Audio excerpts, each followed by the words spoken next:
It began on a cold, quiet night, sometime in the 1970s, at an isolated military base hidden deep in a mountainous valley, not far from the ocean's coast.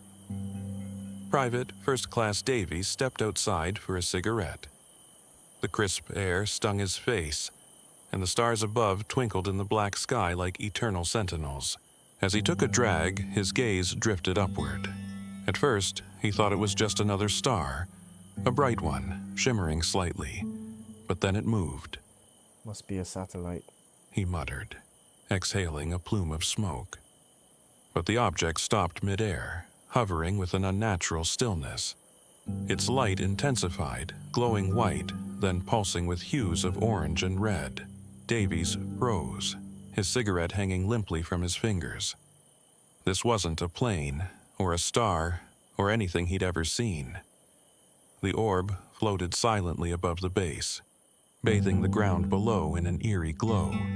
By the time Davies stumbled back inside to alert his commanding officer, the orb had disappeared. But it wasn't gone. The very next morning, Agent Monroe stood at the base with his team. Monroe was a high-ranking official in the Department of Anomalous Phenomena. He had spent his career analyzing classified intelligence and unexplained occurrences. His presence brought an air of command as his team set up their equipment.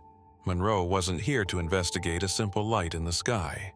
His team had encountered unexplained phenomena before. Strange lights, signals, and patterns. His expertise would ensure they got to the bottom of this. They spent hours reviewing the soldiers' report, cross-referencing radar data, and analyzing satellite feeds. Monroe's team brought advanced surveillance tools, electromagnetic scanners, signal analyzers, and high-resolution imaging devices. Monroe's voice was steady as he gave orders, his gaze focused on the monitors. Start with the radar data from last night, He said. Look for anything strange, any anomalies. Cross-check with the soldiers' sighting. As his team worked, their monitors flickered. Static. A series of odd signal readings appeared. His team members exchanged uneasy glances as they analyzed them. Monroe leaned in closer, his brow furrowed. This doesn't make sense, He said. Look at these signals. They're faint, but they're not random. We're tracking something, unidentified. His voice was low, his words deliberate. They're observing us. Monroe said, his voice tight. But observing what? The lights were far more than natural anomalies or strange atmospheric patterns. There was purpose, intent, intelligence behind these movements. Determined to uncover the truth, Monroe's team coordinated with a nearby airbase to intercept the next sighting. Days later, they had their chance. The orb returned, hovering near the same installation where Davies had first seen it. This time, a fighter jet was scrambled. Monroe's team watched anxiously from the control center as the pilot took to the skies. I have visual contact. The pilot reported. His voice was calm but tinged with awe. It's just hovering, no sound, no heat signature. It's glowing, white and orange. Maintain distance. Monroe instructed. Keep tracking it. Record everything. The jet followed the orb as it began to move, darting silently across the night sky. Its speed and agility were unlike anything the pilot had ever encountered. Then, without warning, the orb accelerated toward the ocean. I'm going after it, The pilot said. The jet pursued the glowing light, pushing its engines as hard as they could go. The orb raced toward the ocean, its glowing light reflecting off the waves below. Monroe's voice crackled through their communications. Stay steady. Keep visual. We need data. The jet closed the gap as much as possible, but then, without any warning, the orb performed a sudden maneuver. It's gone. The pilot said, disbelief in his tone. What do you mean, gone? Monroe demanded. Disappeared. No trace, no disturbance. It just vanished into the water. Monroe's heart sank. Back at the control center, Monroe's team analyzed their radar and imaging data.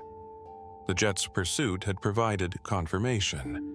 The orb's signal had descended toward the ocean, But as soon as it touched the surface, all contact was severed. Infrared scans showed nothing unusual. The orb had left no trace. "It's impossible," one of the analysts muttered. Monroe stared at the data on the monitor. His voice was quiet but resolute. Whatever this is, it didn't want to be found. The incident was classified, buried under layers of secrecy. The fighter pilot's account was suppressed, and Monroe's findings were locked away. But the questions remained. What were these orbs? Machines? Beings? Sentinels from a forgotten age? Monroe had no answers, only theories. And as he stared at the dark horizon from the command center, he couldn't shake the feeling that this was just the beginning. Months later, Monroe sat in his dimly lit office, reviewing classified reports from naval reconnaissance units. A photo caught his attention, a sonar scan of the ocean floor. At first glance, it seemed unremarkable, just a series of ridges and shadows. But then he noticed something out of place.